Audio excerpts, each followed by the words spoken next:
Hi everyone, this is Kirti. Welcome to Kirti maths. I hope आप सभी बहुत अच्छे होंगे एंड आपकी प्रिपरेशन भी बहुत अच्छी चल रही होगी। सो गाइस, आज है वेंसडे, डे 3। आप लोगों का एसबीआई क्लर्क का क्रैश कोर्स चल रहा है। इसमें हम लोग एक क्लास में पूरा एक चैप्टर हम रिवाइज कर लेते हैं एंड मेमोरी बेस्ड क्वेश्चंस कर लेते हैं प्रीवियस 3 इयर्स के। तो आज हम डे 3 पे हम लोग क्या करने वाले हैं, एवरेज एंड एजेस करने वाले हैं। पहले मैं आपको फटाफट से रिवाइज कराऊंगी एंड देन हम आपके मेंस में आए हुए प्रीवियस 3 इयर्स के क्वेश्चंस करेंगे, राइट। तो मैं वही कहूंगी जो बहुत ही जिनका लेवल कम था वो क्वेश्चंस मैं नहीं लेके आई, क्योंकि वो आप लोग ऑब्वियसली कर ही लेंगे। तो अपन जो है वो मेंस लेवल के क्वेश्चंस देखेंगे।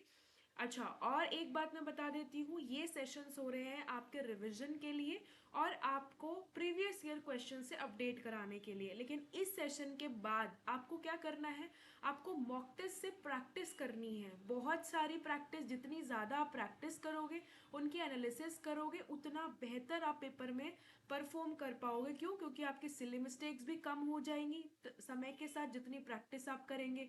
एक्यूरेसी में भी बहुत ज़्यादा इंप्रूवमेंट आएगा और स्पीड तो डेफिनेटली इंक्रीज होगी। इसलिए प्रैक्टिस अपनी करते रहिए। और सिर्फ क्वांटी नहीं, आपके जो बाकी के सब्जेक्ट्स हैं उनको भी आपको सेम इंपॉर्टेंस देनी है। तो चलिए सेशन की शुरुआत करते हैं एक बहुत ही सुंदर कोट के साथ। If you can't do great things, do small things in a great way. अगर आप बहुत बड़ी चीजें नहीं कर सकते तो छोटी छोटी चीजों को बहुत अच्छी तरीके से करिए। आपको रिजल्ट का नहीं सोचना कि मैं तो ये फाड़ दूंगा, वो फोड़ दूंगा, वो एग्जाम फोड़ दूंगा, इतना आगे तक का नहीं सोचना। आप अपने छोटे छोटे टारगेट बनाओ, पर डे के टारगेट बनाओ, रात को सोते हुए टारगेट बनाओ कि मुझे कल ये काम करना है, और उन छोटे छोटे टारगेट को बहुत ही अच्छे तरीके से पूरे करो।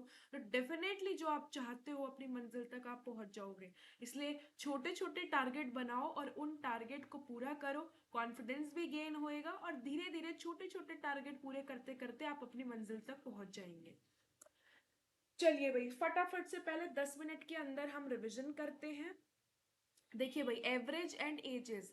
एजेस क्या है? एजेस के क्वेश्चंस जो है बच्चों को बहुत कॉम्प्लिकेटेड लगते हैं, बट इसमें केवल और केवल आपको लैंग्वेज को ठीक से समझना है, राइट।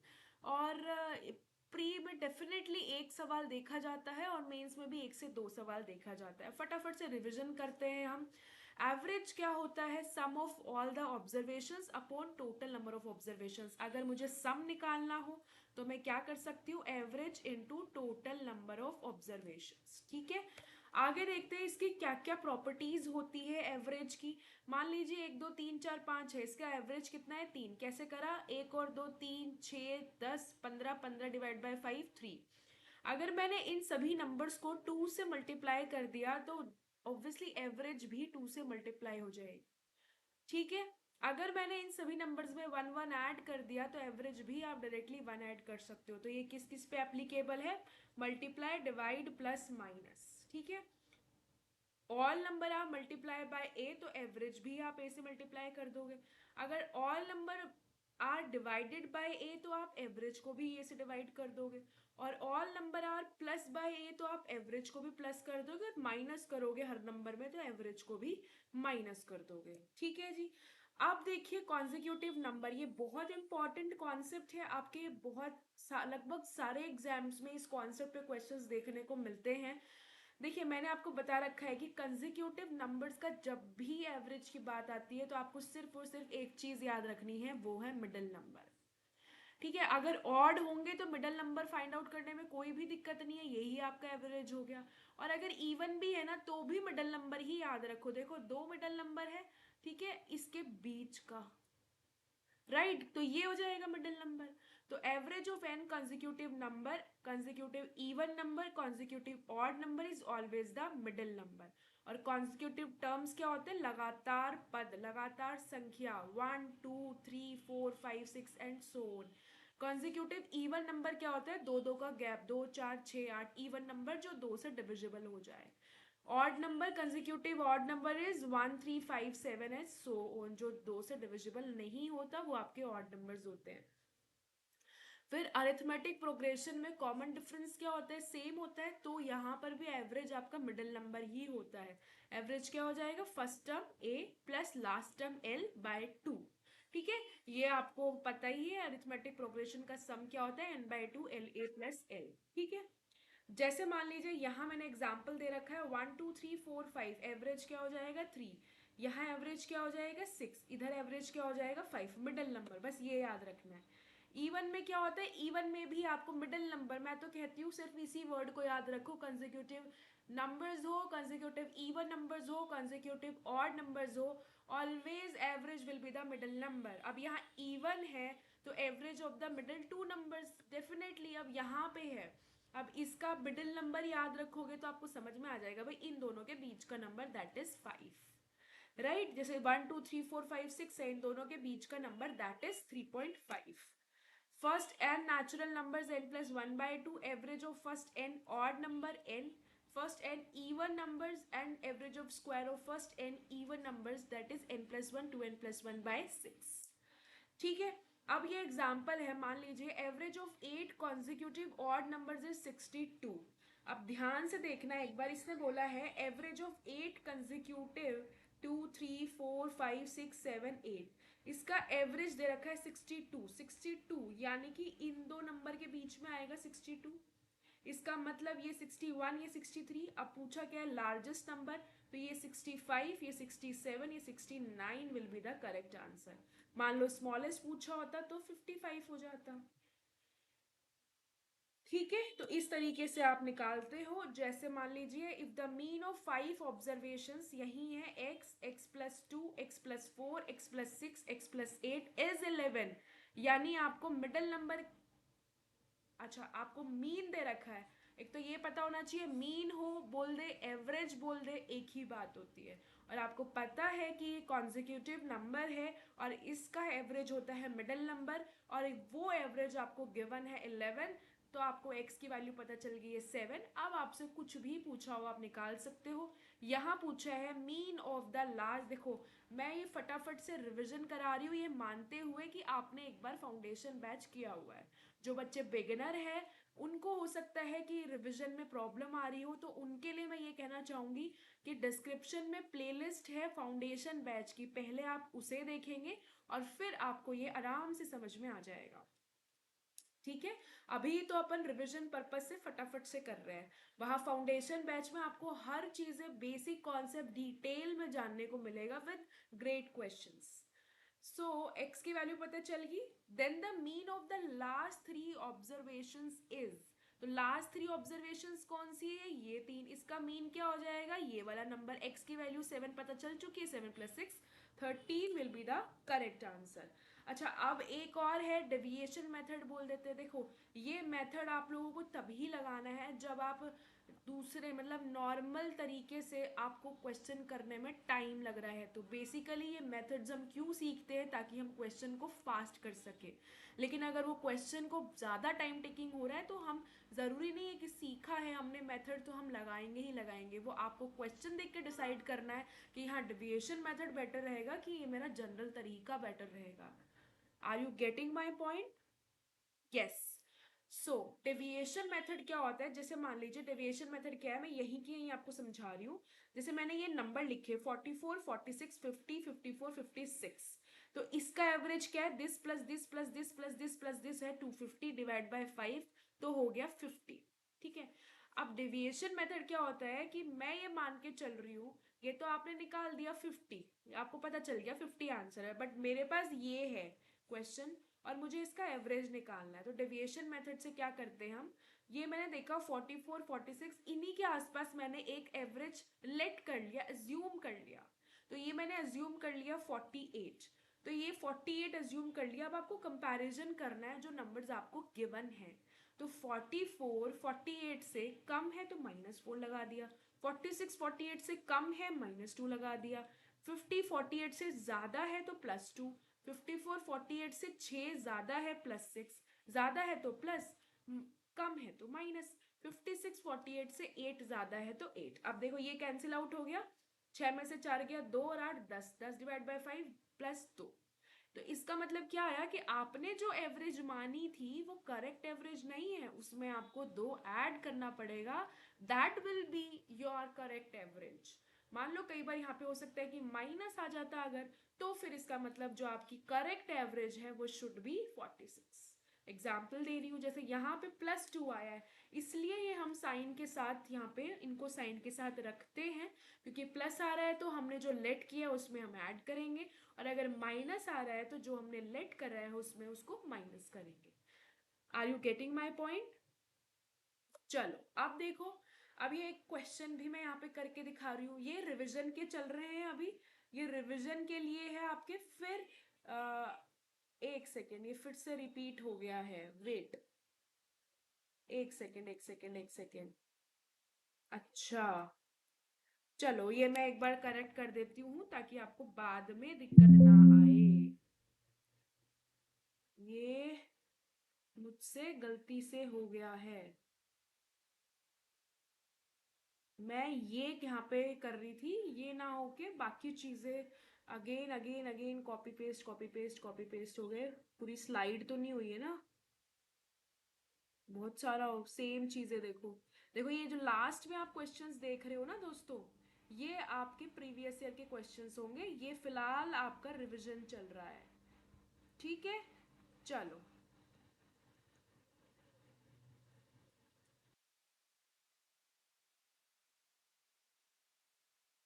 हाँ चलो, मुझे लग ही रहा था कुछ तो गड़बड़ हो रहा है। तो यहाँ से आपके मेमोरी बेस्ड क्वेश्चंस चालू हो जाएंगे, और ये मैंने सारे ही आपके मेंस लेवल के रखे हैं, क्योंकि मुझे पता है प्रीलिम्स के आप डेफिनेटली कर लोगे, और रिवीजन सेशन में मैंने प्रीलिम्स के क्वेश्चन रख लिए हैं। तो डेविएशन मेथड मैंने समझाया, अब इसको देखो सॉल्व करते हैं।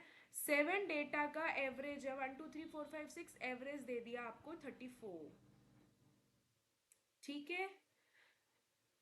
चलो भाई, ये लो, कौन सा कलर लें बताओ, ये ले लेते हैं। देखो एवरेज ऑफ 7 डेटा ये आपको 34 दे रखा है, एवरेज ऑफ फर्स्ट 3 आपको 28 दे रखा है, नेक्स्ट 2 का 47 दे रखा है, लास्ट 2 का एवरेज आपसे पूछा है।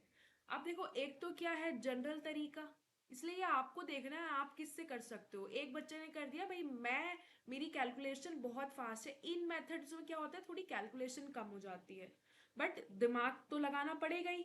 इसमें क्या है, कैलकुलेशन का ही रोल है मेनली, फटाफट कि भाई 34 × 7 कर लिया, फिर 3 डेटा का एवरेज ये है तो टोटल सम ये हो गया, अगले 2 डेटा का एवरेज 47 है, टोटल ये हो गया, जोड़ दिया मैंने, ठीक है। तो ये जो मेरा टोटल था, इस टोटल में से ये वाला पोर्शन मैंने घटा दिया, तो मेरा ये बाकी जो 2 डेटा है उसका टोटल आ गया, एवरेज के लिए मैंने डिवाइड बाय 2 कर दिया, ठीक है। हो सकता है एक बच्चा ऐसे जल्दी करे, तो जो कोई हार्ड एंड फास्ट रूल नहीं है, जिसमें आप ज्यादा जल्दी और करेक्ट कर सकते हो वो आपको करना है, पर मेथड सारे आने चाहिए। कई बार क्या होता है कि इससे बहुत टाइम टेकिंग हो जाता है और इससे बहुत जल्दी हो जाता है। तो अब यहाँ कैसे करेंगे, मान लीजिए 34, ये 34 इन्होंने दे रखा है, ठीक है। अब देखो ये 28 34 से कितना कम है, 6 कम है 3 नंबर्स पे, तो ये आ गया -18। 47 34 से 13 ज्यादा है 2 नंबर पे, +26। तो ये आपने करा इनको टोटल, तो +8 आया, क्योंकि -18 +26 +8 बैलेंस होना चाहिए। तो यहाँ कितना आएगा, -8, बट 2 नंबर्स है, डिवाइड बाई 2 -4, यानी जो आपका एवरेज है ना 34, वो नहीं है इनका, उससे 4 कम है, 30 will be the correct average. अब देखो, ये एवरेज निकालने के मैंने आपको 3 तरीके बताए हैं, ठीक है। मैं मोस्टली ये वाला तरीका यूज करती हूँ, मुझे ये इजी लगता है। जो आपको इजी लगे, जिसमें आप परफेक्टली फटाफट कर सको, वो आप यूज कर सकते हैं। जैसे एक तो ये है 17 स्टूडेंट्स का, एक तो ये है, और ये जो वाला तरीका है ना, ये ऐसा नहीं है कि सिर्फ एक ही तरीके पे लगता है। एक सेकेंड, कुछ गड़बड़ हुई है, कुछ दब गया क्या मेरे से? हाँ ठीक है। देखो, ये तरीका ऐसा नहीं है सब पे होता है, कोई क्लास को ज्वाइन कर रहा है, देखो ये वाले क्वेश्चंस बहुत इंपॉर्टेंट होते हैं आपके, कि भाई किसी ने क्लास को ज्वाइन किया, किसी ने क्लास को लीव करा, और किसी ने क्लास को रिप्लेस किया। इस 3 टाइप के क्वेश्चंस आपके बहुत फ्रेम होते हैं, तीनों में हर टाइप में ये लगता है, ठीक है। अब देखो 17 स्टूडेंट्स का एवरेज है 16। If a new student join the class, मान लो एक स्टूडेंट ने ज्वाइन किया, उसका एवरेज मान लो x है, तो एवरेज जो है वो 20 हो गया। कितने बच्चों का? 17 तो पहले था, एक ने ऐड किया 18, तो यहाँ से x मिल जाएगा। एक जनरल तरीका तो ये हो गया। एक आप कंसेप्चुअली ये सोच सकते हो कि 17 स्टूडेंट्स का एवरेज एज थी 16, नया बच्चा आने से एवरेज एज बढ़ गई। इसका मतलब जो नया बच्चा आया है वो ऑब्वियसली 16 साल से बड़ा होगा, तभी तो एवरेज बढ़ी है। अगर उसके आने से एवरेज घटती, इसका मतलब वो 16 साल से कम है तभी घटी है। तो कितनी बढ़ गई? अब भाई एवरेज 16 से 20 हो गई, 4 एवरेज बढ़ गई। कितने बच्चों पे? 18। 17 तो पहले ही थे, अब 18 हो गए। तो ऐसे भी कर सकते हो। मेथड 3 देख लीजिए एक बार। ज्वाइन लीव एक्सचेंज सब में ये एप्लीकेबल है। यहाँ देखो कैसे करते हैं मेथड 3। एक बार ऑरेंज कलर में देखना। 17 स्टूडेंट्स का एवरेज है 16। अगर एक नया बच्चा ऐड हो जाता है, यानी अब 18 हो गए, एवरेज हो गया 20, तो कितना बढ़ गया? 4। इसका तरीका क्या है? इसमें दिमाग नहीं लगाना पड़ता है। सबसे बड़ी अच्छी चीज़ तो ये है, क्योंकि एग्जाम में कई बार प्रेशर भी होता है और एवरेज बच्चों को थोड़ा मुश्किल भी लगता है ना। तो इसमें क्या है कि फटाफट से आप कर सकते हो। तो क्या करना है? 17 × 4 किया 68, दिस इंटू दिस करना है एंड दिस इंटू दिस, मतलब दिस इंटू ये वाला डिफरेंस, दिस इंटू ये वाला डिफरेंस, तो 20। तो ये कितना आ जाएगा? 88। तो भाई जो भी चीज में अंतर आता है, या तो ऐड हो रहा है या सब्ट्रैक्ट हो रहा है या एक्सचेंज हो रहा है, उसका डेटा आपको डायरेक्टली मिल जाएगा। तो age of the new student 88। तो तीनों तरीके हैं, आपकी इच्छा है। अब ये देखो लीव कर रहा है, वो भी देख लो एक बार। 17 प्लेयर्स है, उसका एवरेज है 22। अगर एक प्लेयर लीव कर रहा है, छोड़ के जा रहा है, यानी 16 हो गया, एवरेज हो गया 23। एवरेज एक से बढ़ रहा है। तो आपको क्या करना है? 17 into this 17, 23 into -1 is -23, answer is -6। अच्छा, माइनस थोड़ी होता है किसी का एवरेज या वेट। माइनस का मतलब है वो छोड़ के जा रहा है ना, उसको रिप्रेजेंट कर रहा है माइनस। यानी ये जो वो छोड़ के जा रहा है वो 6 किलो का है। और कंसेप्चुअली कैसे देखोगे? भाई एवरेज पहले 22 था, वो छोड़ के गया तो एवरेज बढ़ गया। इसका मतलब क्या है? ऑब्वियसली जो छोड़ के गया है वो कम वजन का था। तो कितना का फर्क पड़ रहा है एक एवरेज का? कितने लोगों पे? 16, क्योंकि 17 थे पहले, एक छोड़ के चला गया। तो ऐसे भी आप कर सकते हो। देखो जनरल से तो बिल्कुल मत करना, या तो इस तरीके से करना या कंसेप्चुअली करना। अब ये एक बार रिप्लेस का भी देख लो। Average weight of 8 people increase by 1.5 kg। देखो अब ये 8 लोग हैं, इनका एवरेज बढ़ गया 1.5 kg, है ना। Whose weight is 65 kg replaced by another man. मान लो एक आदमी है, कोई भी मान लो इनमें से, मान लिया मैंने डी, उसका 65 kg वेट है, जिसको हमने एक दूसरे इंसान से रिप्लेस करा। तो weight of the new man का मान लो दूसरे इंसान जेड से रिप्लेस कर दिया, बाकी तो सेम है। तो इस नए आदमी का वजन कितना है? तो आप क्या करोगे? ये जो 1.5 किलो इंक्रीज हुआ है, कितने लोगों पे हुआ है? 8 लोगों पे। 1.5 किलो इंक्रीज हुआ है कितने लोगों पे? 8 लोगों पे। तो इनमें वजन में कितना अंतर है? 12। तो 65 था, उसका रिप्लेस करा दूसरे इंसान से, तो 12 किलो एक्स्ट्रा आ रहा है, यानी जो नया बंदा है 65 + 12 77, उसका आंसर आ जाएगा। अब ये वाले क्वेश्चंस वैसे तो हम मॉक टेस्ट में बहुत बार कर चुके हैं, और ये मैंने शायद परसों आपको परसेंटेज में करवा दिया, बट ये बहुत आपके एग्जामिनर का फेवरेट है, इसलिए मैंने रिवीजन वाले में यहाँ पे भी रख लिया है। Average of marks obtained in mathematics bye 5 students is 50। 5 students का एवरेज है 50। लेटर ये रियलाइज करा गया कि मार्क्स जो है ना एक स्टूडेंट के, वो 84 रीड कर लिया गया और ओरिजिनली थे 48। भाई 84 तो रीड कर लिया गया, गलत था ये। करना क्या चाहिए था? ओरिजिनली 48। तो करेक्ट एवरेज क्या है? तो ऑब्वियसली जो करेक्ट एवरेज है वो 50 से घटेगी, क्योंकि रीड करना चाहिए था, ये कर लिया ज्यादा, उसके हिसाब से ये एवरेज निकली थी। तो इसका मतलब क्या है? जो करेक्ट एवरेज होगी शुड बी लेस देन 50। तो ये वाले जो लेस देन 50 है, तो ये दो तो आप देखते के साथ इग्नोर कर सकते हो। कई बार 4 ऑप्शंस भी नेग्लेक्ट हो जाते हैं, इसलिए पहले कंसेप्चुअली सोचते हुए आपको इग्नोर कर देना है, जो नेग्लेक्ट हो रहे हैं उनको काट देना है। अब यहाँ देख लो अंतर कितने का आ रहा है? 36 का। कितने लोगों पे? 5 लोगों पे। कितना आया? 7.2। ठीक है जी। इसका मतलब इसका जो करेक्ट एवरेज है वो 50 ना होके 50 माइनस 7.2 दैट इज 42.8। ठीक है जी। तो यहां तक हुआ आपका रिवीजन। आई होप आपको बहुत मतलब समझ में आ गया होगा। कमेंट में ज़रूर अपना फीडबैक दिया करो कि आपको सेशन कैसा लगा। दोस्तों बहुत मेहनत होती है एक क्लास लेने के पीछे। आपसे सिर्फ यही मैं चाहती हूँ कि आप लोग अपने सजेशंस अपनी फीडबैक ज़रूर बताएं ताकि वही मेरे लिए कॉन्फिडेंस का और अप्रिसिएशन का काम करता है। ठीक है। चलिए दोस्तों, और अगर आप कोई और सजेशन देना चाहते हो तो वो भी दे सकते हैं, बट कमेंट में अपना फीडबैक जरूर दिया करो। अब हम मेमोरी बेस्ड क्वेश्चंस करेंगे। अच्छा, ये इतने बड़े बड़े सवाल देख के मैं हर बार यही कहती हूँ घबराना नहीं है। पढ़ो इस सवाल को फिर हम करते हैं। इतने मैं पानी पी लूं, आप लोग इस क्वेश्चन को पढ़ो।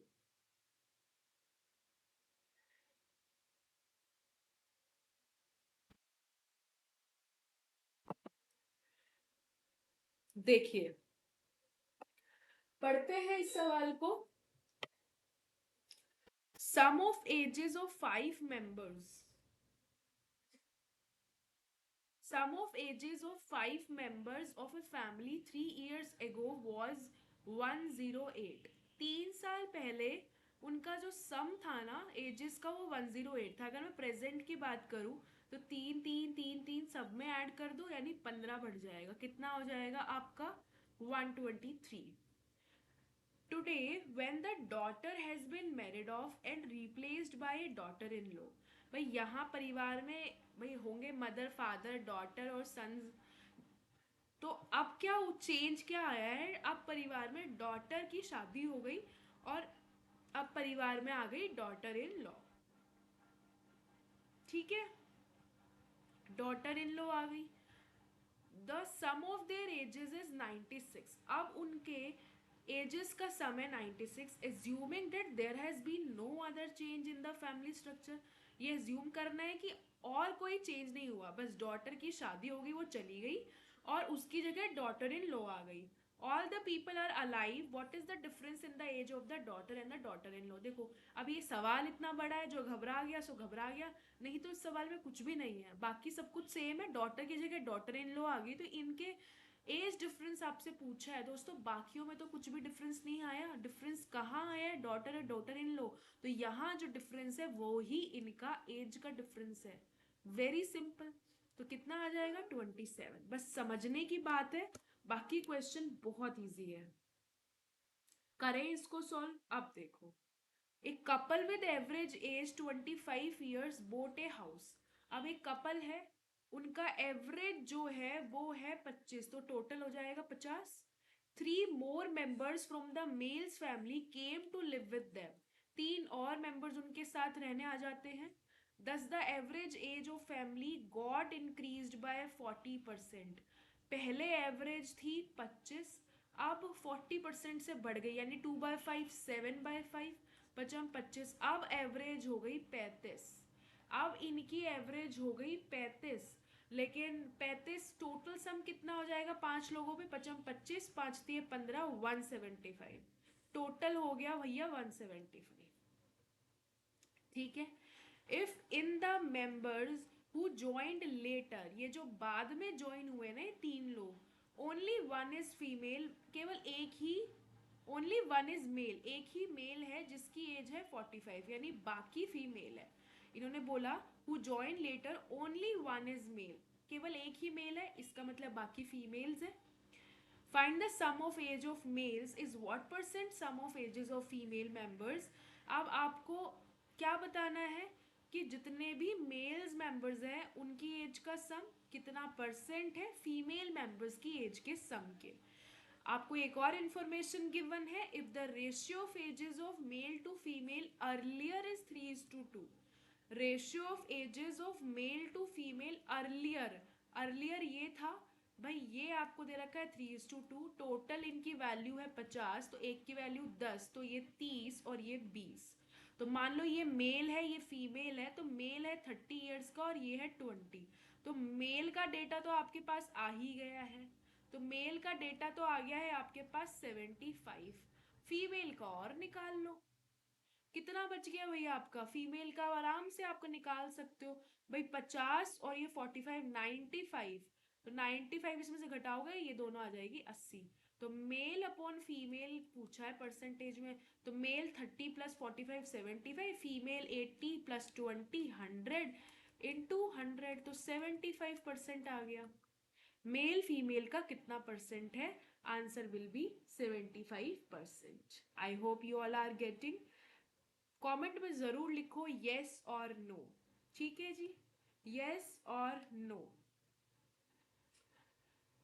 आगे बढ़ते हैं, नेक्स्ट क्वेश्चन।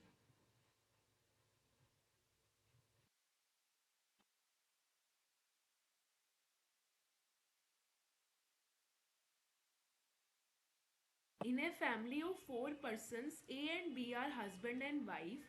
भाई ए है और बी है, ये है आपका हस्बैंड और ये है आपकी वाइफ।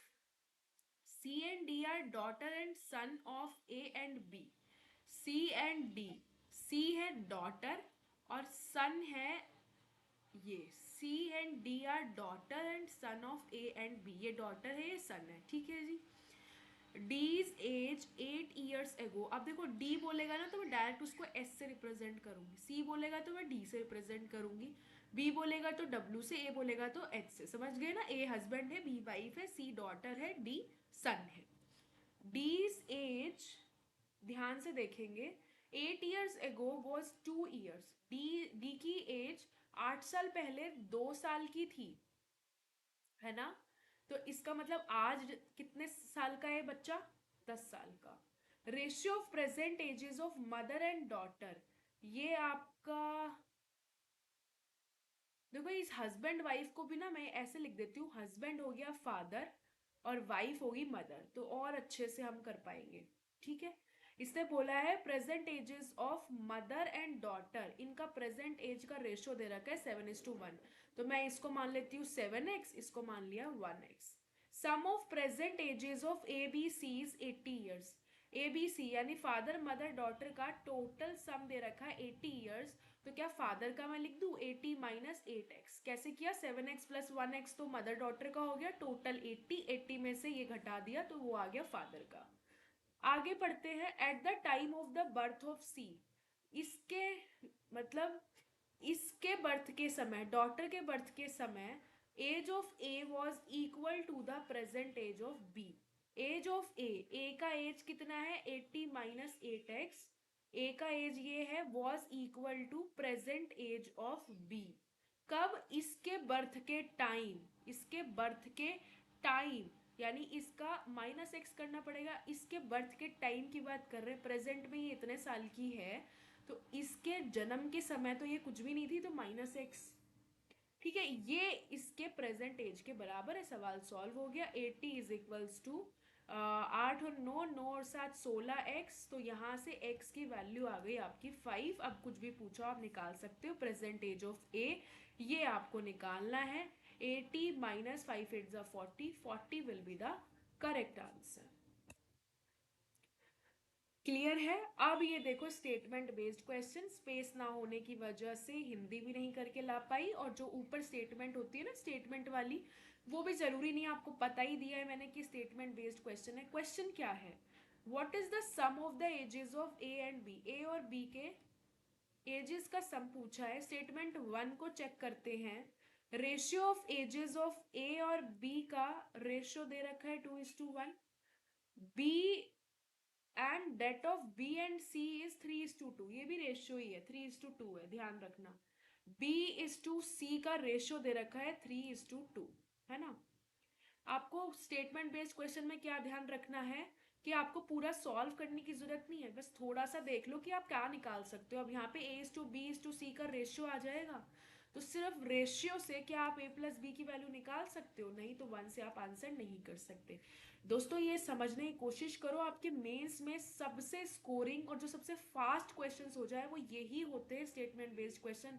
और अगर आप ढंग से करो ना तो इसमें एक्यूरेसी भी 100% रहती है। सिर्फ आपको तरीका पता होना चाहिए कि दो स्टेटमेंट है तो पहले 1 को चेक कर लो, फिर 2 को चेक कर लो, अलोन अलोन चेक कर लो, फिर बोथ चेक कर लो। और अगर 3 स्टेटमेंट है तो अलोन अलोन अलोन चेक कर लो, फिर बोथ चेक कर लो, और फिर उसके बाद तीनों को मिला के चेक कर लो अगर यहाँ बात नहीं बन रही है तो। और मान लो यहाँ वन से बात बन जाती है तो उसके साथ किसी दूसरी स्टेटमेंट को जोड़ने की जरूरत नहीं है, फिर ये नहीं चेक करोगे, सिर्फ ये चेक करोगे। और मान लो इससे बात बन जाती है तो ये चेक नहीं करोगे। तो ये चीजें आपको मैंने बताई हुई है, ये चीजें आपको ध्यान रखनी है। ठीक है, दूसरा चेक करते हैं।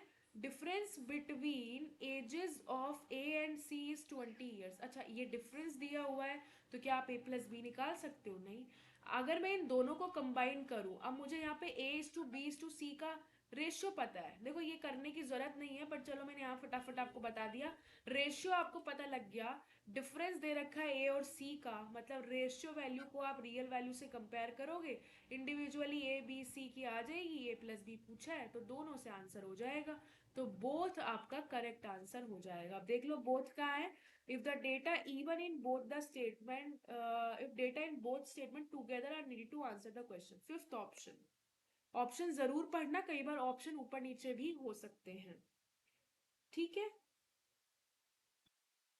चलो भाई, अब फिफ्थ क्वेश्चन करेंगे अपन। एवरेज ऑफ 5 कंजिक्यूटिव, आप देखो आ गया ना, average of 5 consecutive even number. Average क्या आएगा? ये आएगा आपका। 5 कंजिक्यूटिव इवन नंबर है, मान लो ये एक्स है, ये एक्स प्लस 2 है, एक्स प्लस 4 है, एक्स प्लस 6 है, एक्स प्लस 8 है, ये है आपका average. Sum of the first two numbers is 8 more than the fifth number. अब पहला स्टेटमेंट देखो, sum of the first two numbers, sum of the first two numbers ये रहा, is 8 more than the fifth number. Fifth number क्या है आपका? X plus 8। तो यहां से मुझे एक बात बताओ, एक्स की वैल्यू आ गई कि नहीं आ गई? भाई 16 माइनस 2 14 आ गई। आपसे पूछा क्या था? Average of 5 consecutive even number, average है ये एक्स प्लस 4 यानी 18। तो ओनली वन से मेरे पास आंसर आ गया है। ओनली वन से आंसर आ गया है तो 1 + 2 तो चेक करने की जरूरत ही नहीं है, बट 2 और चेक कर लो, हो सकता है ओनली वन से भी आंसर आ रहा हो, अलोन 2 से भी आंसर आ रहा हो, तो ये चेक करना है। बट अब आपको ये चेक करने की जरूरत नहीं है, क्यों? क्योंकि वन से आंसर आ रहा है तो इसके साथ हम किसी को कंबाइन नहीं करेंगे। अब 2 को चेक करते हैं। Difference of the fourth number, ये fourth number and the first number that is X is 12। X X ही जा रहा है, कुछ भी नहीं हो पा रहा, तो 2 से नहीं आ रहा, तो ओनली वन आपका आंसर करेगा। देख लो कौन सा है। If the data in statement 1 alone is sufficient to answer the questions, while statement 2 alone are not sufficient, तो ऑप्शन 1 आपका करेक्ट आंसर हो जाएगा। ठीक है, इसको देखो। Average age of A B C D E is this. ये आपको गिवन है कि भाई एवरेज एज जो है इसकी आपको दे रखी है 36 ईयर्स। तो टोटल कितनी हो जाएगा? इतना 5 से 30, 5 से 15 और ये 18। ठीक है, ये भी करने की जरूरत नहीं है, वैसे ये भी करने की जरूरत नहीं है, बस आपको क्या है कि ये दे रखा है। ठीक है, आपको सी की एज बतानी है, ये है आपका सवाल। अब अपन करते हैं स्टेटमेंट को चेक करते हैं। स्टेटमेंट चेक करो भाई। फर्स्ट कह रहा है if age of A is 36 years, E is 4 years elder than B and 12 years smaller than 12। ठीक है, 12 ईयर्स स्मॉलर देन डी लिख दिया। तो सिर्फ स्टेटमेंट वन से क्या आप सी निकाल पाओगे? नहीं निकाल सकते। सिर्फ वन से हम नहीं निकाल सकते, इस डेटा से आप सी कैसे निकालोगे? सी तो गिवन भी नहीं है। ठीक है, एक इक्वेशन और ज्यादा वेरिएबल बनेंगे। 2 को चेक करो। Age of B, age of B is 12 years less than C and E is 8 years elder than C, ये आपको गिवन है। तो इस इंफॉर्मेशन से भी देखो, बी सी के फॉर्म में है, ई सी के फॉर्म में है। यहाँ बी और ई रख दोगे, सी सी है ही, ए और डी तो नहीं है ना सी के फॉर्म में, तो सिर्फ 2 से भी आप आंसर नहीं कर सकते। अब आप 1 और 2 को कंबाइन करोगे। कंबाइन करो, देखो सॉल्व नहीं करना, पर आपको बस ये देखना है। ए तो आपको 36 दे ही रखा है, ठीक है। ये बी आ गया सी के फॉर्म में, बी जो है ये सी के फॉर्म में आ गया। ई जो है ये भी सी के फॉर्म में है, सी ऑलरेडी सी के फॉर्म में है ही। और ये जो डी है, डी को क्या आप ऐसे लिख सकते हो? डी को आप लिख सकते हो E+12 और E आपका C के फॉर्म में है तो सब कुछ C के फॉर्म में आ जाएगा। एक इक्वेशन एक वेरिएबल आप C निकाल सकते हो, तो यहाँ पर भी बोथ रिक्वायर्ड है आपका क्वेश्चन को सॉल्व करने में। बोथ स्टेटमेंट जरूरत पड़ेगी आंसर निकालने के लिए। अब if the data both statement 1 and 2 together, fifth both. All right, चलो भाई नेक्स्ट क्वेश्चन करते हैं भाई। Average weight of A class of 50 students is 80 kg। भाई 50 स्टूडेंट्स है ना, उनका एवरेज वेट है 80।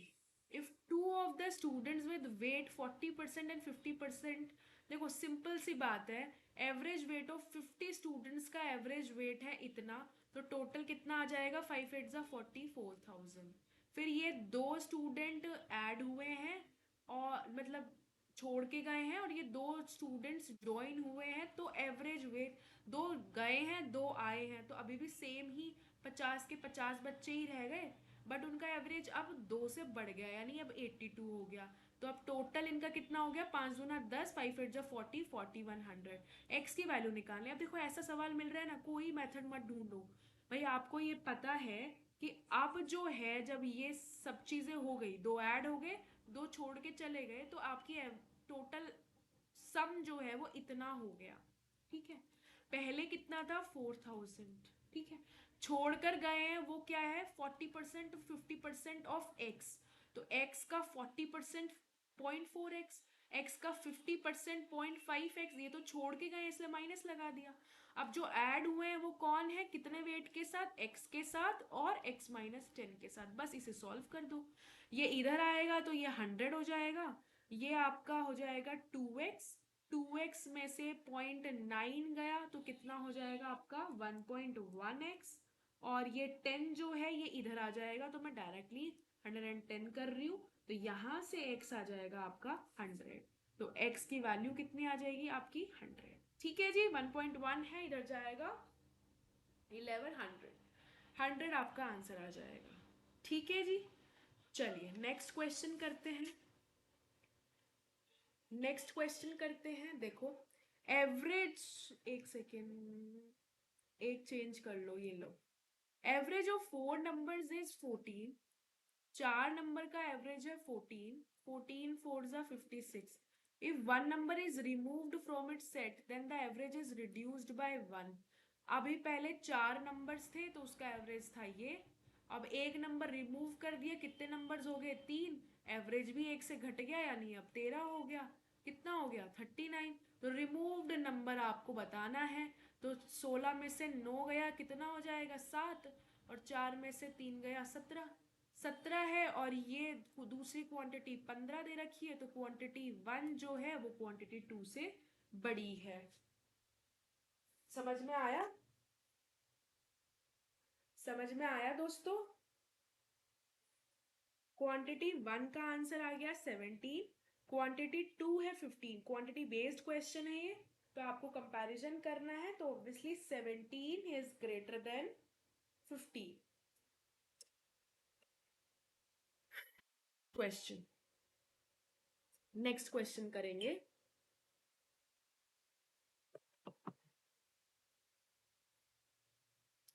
A company has a certain number of employees whose average is 44 years। मैं मान लेती हूँ एम्प्लॉयज है आपके x, उनका एवरेज है 44, तो टोटल हो जाएगा 44x। अब कह रहा है एग्जैक्टली आफ्टर 4 years, 4 साल के बाद 5 एम्प्लॉयज जिनकी 70 years एज थी वो रिटायर हो गए। ठीक है, मान लो भाई पहले क्या था, मतलब पहले आपके एम्प्लॉयज कितने थे, एक्स एम्प्लॉयज थे। ठीक है, उनका एवरेज एज कितना था 44, लेकिन 4 साल के बाद यानी कि ये हो गया, राइट। 4 साल के बाद ये 5 एम्प्लॉयज जिनकी एज थी 78 वो रिटायर हो गए, इसलिए मैंने माइनस कर दिया। तो यहां से मेरे पास क्या आ जाएगा 44x, सॉरी ये 48x माइनस 5 8 जा 40, 5 7 जा 35, 390। ठीक है जी। आगे देखते हैं, आफ्टर अनदर 2 साल, 2 साल के बाद ये क्या कह रहा है, average age of the employees is 40 years, average age अब 40 ईयर्स हो गई। तो मुझे बताओ, जो 40 ईयर्स हो गई एवरेज एज, अब बच कितने गए आपके एम्प्लॉयज? पहले तो एक्स थे, जिसमें से 5 आपके रिटायर हो चुके हैं, तो अब x-5 लोगों का एवरेज वेट है 40। ठीक है, अभी इधर कितने रह गए हैं देखो भाई, 48। देखो ये थे आपके, राइट भाई, देखो पहले 40, ये आप समझ गए हो ना, पहले मैंने इनिशियली माने हैं आपके एक्स एम्प्लॉयज, 4 साल के बाद 5 लोग रिटायर हो गए हैं, तो 2 साल के बाद अब x-5 लोग बच गए हैं जिनका एवरेज है 40। अब यहाँ पे आपके कितने रह गए थे, 48x-390। ठीक है, प्लस 2 साल के बाद की बात कर रहे हैं। अब ये 2 साल की बात है, 2 साल में अब आपके एम्प्लॉयज कितने हैं, यहाँ कितना बनेगा उनका टोटल सम, 2 साल, और एम्प्लॉयज कितने रह गए हैं, x-5। यहाँ से आपको x की वैल्यू फाइंड आउट करनी है, फटाफट से करेंगे।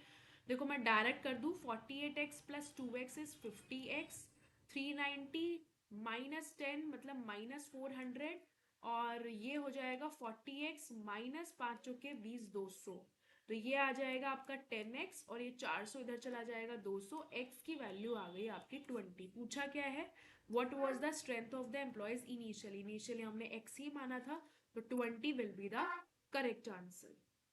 ठीक है, नेक्स्ट क्वेश्चन देखते हैं, present average age of 4 friends is इतना। भाई 4 दोस्त हैं आपके, ए बी सी और डी, इनका प्रेजेंट एवरेज एज है 40.5 ईयर्स, तो टोटल कितना हो जाएगा आपका, 5 चौके 20, तो ये तो डेसिमल में चला जाएगा, और 4 चौक 16 यानी 162, है ना।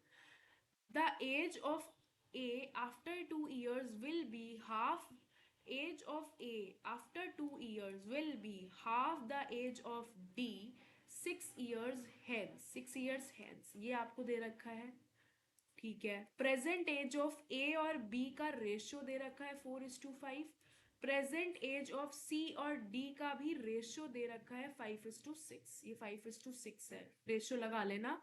Find the average of the present ages of B और सी, तो यानी आपको बेसिकली बी और सी का एज निकालना है, फिर आप एवरेज निकाल दोगे। तो भाई ये कितना हो जाएगा, भाई मैंने यहाँ पे ले लिया 4x, इसको ले लिया y, तो अब ये टोटल कितना हो जाएगा, 4x+5x 9x, 5y+6y 11y, तो एक इक्वेशन तो आपकी ये बन गई है। दूसरी इन्होंने क्या बोला है, यहां से निकाल लो भाई, 2 ऑफ a कितना है आपका 4x+2, और यहाँ पे d कितना है 6y+6। ठीक है, तो यहाँ से 2 से काट लो, 2 3 6, 2 3 6, तो ये कितना आ जाएगा भाई, 4x-3y = 3 - 2, 3 - 2 दैट इज 1। अब यहाँ इन दो इक्वेशन को बस आपको सॉल्व करना है, तो सॉल्व कर लोगे, या ये भी मैं करके बताऊं? देखो दोस्तों, लंबी हो जाएगी क्लास बहुत ज़्यादा, ये कई क्वेश्चन मैं ऑलरेडी बता चुकी हूँ, 1 और 2 है। आप कैसे कर सकते हो, पहली इक्वेशन को 4 से मल्टीप्लाई कर दो, पहली इक्वेशन को 4 से मल्टीप्लाई कर दो, और दूसरी इक्वेशन को 9 से मल्टीप्लाई कर दो, और देन डिफरेंस ले लो। या दूसरा तरीका क्या है, अगर आपको y को कैंसिल आउट करना हो, तो पहली इक्वेशन को 3 से मल्टीप्लाई कर दो, दूसरी इक्वेशन को 11 से मल्टीप्लाई कर दो, एंड देन ऐड कर दो। तो दोनों से ही आप कर सकते हो, तो जब दोनों को सॉल्व करोगे, x की वैल्यू 7 आएगी और y की वैल्यू 9 आएगी। आपसे b और c का पूछा है, ठीक है, आपसे b और c का पूछा है, अगर x 7 आ गया तो 5 7 = 35, और y 9 आ गया है तो 5 9 = 45, इनका एवरेज पूछा है, तो एवरेज कितना हो जाएगा आपका 80/2 दैट इज 40, तो 40 आपका करेक्ट आंसर हो जाएगा। ठीक है, अब ये आपका क्वांटिटी ए है, ये क्वांटिटी बी है, दोनों को सॉल्व करेंगे एंड देन कंपैरिजन करेंगे। Average age of a group of students going for trekking from class A is 12 years, class A में इनका एवरेज है 12। Average age of 25 students, 25 students है क्लास बी में, उनका एवरेज है 14। They are also joining the trekking trip, then the average age of total group of students going for trekking, total जो है उनका एवरेज है 13। देखो सबसे बेस्ट तरीका एलिगेशन, जब भी आपको इस तरीके से मिक्सचर के क्वेश्चंस को सॉल्व करने के लिए हम एलिगेशन मेथड यूज करते हैं, ठीक है। तो जब भी आपको एवरेज दे रखा हो टोटल का इंडिविजुअली का, एलिगेशन मेथड को यूज करो। तो बड़े में से छोटा गया, डायगनली घटाते हैं, बड़े में से छोटा 1, बड़े में से छोटा 1, अगर 1 की वैल्यू 25 तो यहाँ भी 25 आ जाएगी। Number of students in class ए, यानी आपका यही आंसर आ गया क्वांटिटी 1 का। अब क्वांटिटी बी को चेक करते हैं। Average salary of all the staff, average salary of all the staff in institute, all staff की एवरेज सैलरी है 6000, ठीक है। Average salary of 8 workers, 8 workers की एवरेज सैलरी है 5000। Average salary of the other officers, ये other officers है, इनकी average salary है 8000। Difference in number of workers and the number of officers, ये वर्कर्स और ऑफिसर्स के बीच में डिफरेंस आपको निकालना है। तो बड़े में से छोटा गया, यहाँ पे कितना आ जाएगा 2000, बड़े में से छोटा गया ये आ जाएगा 1000। ये आपने काट दिए 3 से 3 जोड़। अगर ये 2 की वैल्यू 8 है यानी 1 की वैल्यू 4, तो 1 की वैल्यू 4, इनका ही डिफरेंस आपसे पूछा है। वर्कर्स हो गए 8, ऑफिसर्स हो गए 4, इनका डिफरेंस पूछा है, इनका डिफरेंस पूछा है, तो 4 will be the correct answer. तो यहाँ आया है 25 आंसर, यहाँ आया है 4 आंसर। तो ऑब्वियसली क्वांटिटी ए जो है वो क्वांटिटी बी से बड़ी है, तो ए ग्रेटर देन बी आंसर आ गया, ठीक है। अब यहाँ पर भी ये क्वांटिटी बेस्ड क्वेश्चंस हैं। 10 years ago ratio of ages of P and Q is इतना। अब ये पी है और ये क्यू है, मान लो ये प्रेजेंट है। 10 साल पहले की अगर मैं बात करूं तो पी और क्यू का रेशियो कितना है, इतना। और अगर मैं 4 साल बाद की बात करूं तो डिफरेंस दे रखा है इनका। अच्छा मैंने आपको बात बताई हुई है, ये हमेशा ध्यान रखना, difference remain same irrespective of the ages. अगर मैं आज अपने भाई से 2 साल छोटी हूँ तो 20 साल पहले भी 2 साल छोटी थी और 20 साल बाद भी 2 साल छोटी ही रहूंगी। तो जो डिफरेंस है वो सेम रहेगा। बस यहाँ कंफ्यूज करने के लिए बोल देते हैं कि 10 साल पहले का तो रेशियो ये है, बट 4 साल बाद जो है इनके बीच का डिफरेंस है 8 साल, तो भैया यहाँ पे भी तो डिफरेंस 8 साल ही रहेगा। तो बस डिफरेंस रेशियो वैल्यू 1, जिसको आप रिलेट कर दोगे 8 से, 1 की वैल्यू 8 तो 2 की वैल्यू 16। आपसे पूछा है present age of P, P की प्रेजेंट एज के लिए ये 10 साल पहले की आ गई, तो प्रेजेंट एज के लिए ये आ गया, तो 26 आपका आंसर आ गया। क्वांटिटी बी को हम चेक करते हैं। At present father is 2 times his daughter's age, present में father is 2 times of daughter's age. 7 years ago sum of the ages of father and daughter was इतना। 7 साल पहले, डॉटर को भी 7 साल पहले कर दो, सम ऑफ द एजेस जो है इनका वो है 67। तो यहाँ से फादर प्लस डॉटर, ये -14 इधर जाके +14 हो जाएगा, तो ये कितना आ जाएगा आपका 81। फादर प्लस डॉटर 81 आ गया। यहाँ से फादर है 2D, यहाँ पे डाल दो 2D और D 3D, 3D is equals to 81, 3D is equals to 81, तो D की वैल्यू 3 2 6, 3 7 21। पूछा क्या है, फादर की एज पूछी है, तो यहाँ पे डाल दो, तो फादर की एज हो जाएगी 54। Father's after 3 years, sorry after 3 years the father's age will be. तो अगर आज फादर की एज 54 है तो 3 साल बाद फादर की एज कितनी हो जाएगी 57। समझ में आ गया। तो इसका आंसर था 26, इसका आंसर है 57। तो आंसर क्या आ जाएगा आपका, greater than A less than B, quantity A less than quantity B, ठीक है। फिर से स्टेटमेंट बेस्ड क्वेश्चन हो गया। Ratio of ages of M और एन का रेशियो आपको बताना है। स्टेटमेंट 1 हम चेक करते हैं। M is 7 years younger than N, क्या मैं इससे रेशियो बता सकती हूँ, बिल्कुल भी नहीं बता सकती। 2 को चेक करते हैं। 14 साल के बाद, 14 साल के बाद इनका रेशियो दे रखा है 7:9। अच्छा 14 साल के बाद रेशियो दे रखा है, तो क्या मैं प्रेजेंट का रेशियो निकाल सकती हूँ, नहीं निकाल सकती। तो दूसरे से भी नहीं निकाल सकती। अगर मैं 1 और 2 दोनों को मिला दूं, दोनों को अगर मैं मिला दूं तो आप कर सकते हो। कैसे कर सकते हो, अगर मैं दोनों को मिला दूं तो आप कैसे कर सकते हो भाई?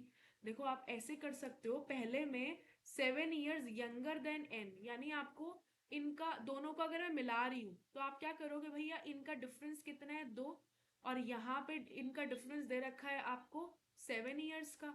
तो भाई जब रेशियो वैल्यू को रियल वैल्यू से कंपेयर कर दिया तो इंडिविजुअली भी आ जाएगा, ये 14 साल बाद का है, घटा के प्रेजेंट का कर लेना, रेशियो आ जाएगा। तो पूरा सॉल्व करने की जरूरत नहीं है, ऐसे आप कंसेप्चुअली सोचते हुए कर सकते हो, बोथ इसका आंसर आ जाएगा। ठीक है, both will be the correct answer. अब ये वाला सवाल जो है ना, लास्ट क्वेश्चन है आपकी आज की क्लास का, और ये बहुत ही बेहतरीन सवाल है, इसलिए इसको ध्यान से समझेंगे आप सभी लोग। इन अ टेस्ट, टेस्ट में मैक्सिमम मार्क्स है 200, ध्यान से समझेंगे। What is the average marks in A class of 30 students? आपके मैक्सिमम मार्क्स है 200, what is the average marks in A class of 30 students? Average marks आपको बताने हैं 30 स्टूडेंट्स के, एवरेज मार्क्स आपको बताने हैं 30 बच्चों के, ये आपका सवाल है। स्टेटमेंट पहले को हम चेक करते हैं, चेक करते हैं पहले का। पहली स्टेटमेंट कहती है each of the student scored A 3 digit perfect square numbers. पहली स्टेटमेंट कहती है कि हर एक बच्चा स्कोर कर रहा है 3 डिजिट परफेक्ट स्क्वायर मार्क्स। इसका मतलब या तो वो 100 कर रहा है, परफेक्ट स्क्वायर होना चाहिए, और वो भी 3 डिजिट, तो 100 हो सकते हैं, 121 हो सकता है, 144 हो सकता है, 169 हो सकता है, या फिर 196 हो सकता है। 3 डिजिट भी है और परफेक्ट स्क्वायर नंबर भी है। तो क्या आप इससे एवरेज मार्क्स निकाल सकते हो कि भाई ये मार्क्स तो हो सकते हैं, पर कितने बच्चों के कौन से मार्क्स आए हैं, 100 कितने बच्चों के आए हैं, 121 कितने बच्चों के आए हैं, 169 कितने बच्चों के आए हैं, ये तो नहीं पता ना आपको। तो जब तक आपको ये नहीं पता लगेगा तो आप एवरेज मार्क्स कैसे निकाल पाओगे 30 बच्चों का? तो स्टेटमेंट 1 से आंसर नहीं कर सकते। 2 को चेक करते हैं। Note more than 6 students have scored equal marks, ये कह रहे हैं 6 बच्चों से ज्यादा सेम स्कोर नहीं कर रहे हैं बच्चे मार्क्स। तो आप दूसरी स्टेटमेंट कह रही है कि 6 स्टूडेंट से ज्यादा बच्चों के सेम नंबर नहीं है, तो दूसरी स्टेटमेंट से भी आप एवरेज नहीं निकाल सकते। अब मैं 1 और 2 को कंबाइन कर रही हूँ। अब देखो इसने बोला है कि 6 स्टूडेंट से ज्यादा बच्चों के इक्वल मार्क्स नहीं है, बट अपनी क्लास में 30 बच्चे हैं, तो बस ठीक है, 100 नंबर जो है वो 6 बच्चों के आ गए, 121 मार्क्स भी 6 बच्चों के आ गए, 144 मार्क्स भी 6 बच्चों के आ गए, 169 मार्क्स भी 6 बच्चों के आ गए, 196 मार्क्स भी 6 बच्चों के आ गए। हो गए सारे, 5 6 5 6 30 हो गए। अब आप एवरेज इजीली निकाल सकते हो। एवरेज कैसे निकालोगे भाई? 100 मार्क्स 6 बच्चों के, 100 into 6 plus 121 into 6 plus 144 into 6 plus 169 into 6 plus 196 into 6 divided by, तो क्योंकि एवरेज क्या होता है, sum of all the observations upon total number of observations. Total आपके 30 बच्चे, निकालना नहीं है बिल्कुल भी, बस आपने ये देख लिया कि मैं जब दोनों को कंबाइन करती हूँ तो मुझे सम भी पता चल गया कि 6 को कॉमन ले लूंगी, 100 plus 121 plus 144 plus 169 plus 196 divided by total बच्चे कितने हैं, 30, मेरा एवरेज निकल जाएगा। तो यहाँ पर भी आपका आंसर हो जाएगा बोथ। बहुत अच्छा सवाल था ये। ऐसे ही देखो statement based question easily solve हो रहे हैं अगर आप ढंग से लैंग्वेज को समझते हैं तो, और आपके कॉन्सेप्ट क्लियर हैं तो। बिना एक भी क्वेश्चन को मैंने फुली सॉल्व नहीं किया, बिना पूरा सॉल्व करे, केवल कंसेप्चुअली सोचते हुए आप आंसर कर सकते हो। इसलिए मेंस में सबसे फास्ट आप रिप्लाई कर सकते हो तो वो यही क्वेश्चंस है, स्टेटमेंट बेस्ड क्वेश्चंस। ठीक है, आई होप आपको सेशन अच्छा लगा होगा। अपना फीडबैक जरूर कमेंट में मुझे देना। मिलते हैं नेक्स्ट सेशन में। Till then bye bye, take care, all the very best, God bless you all.